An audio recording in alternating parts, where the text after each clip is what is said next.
kasi yung idea din with this experience, parang, ano siya, parang from start, kung paano namin siya pinlan, even yung mga logo, kung paano siya na-develop. Nandiyan, makikita niyo sa logo sa nagsimula yung logo ng Sagrado Casa kasi nag-evolve siya, kasi naging final, nandito kasi. And paano namin siya makakonect with our concert? Actually, with simula po as kick-off concert, ang goal talaga namin is more than the performance, it's a storytelling talaga.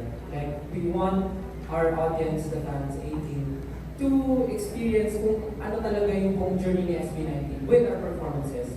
Di ba dati pag nag-show kami more on performance naman, pero mas marami naming talking. But now, we want to focus on performance talaga. Parang yung approach namin dito is medyo theatrical. Medyo ganun yung goal namin talaga. Like, Broadway, walang hingahan to, walang hingahan. Like, we just wanted to experience and to witness the journey of SB19, the cycle. Like, magugulat kayo, akala niya tapos na, pero parang mga ganon.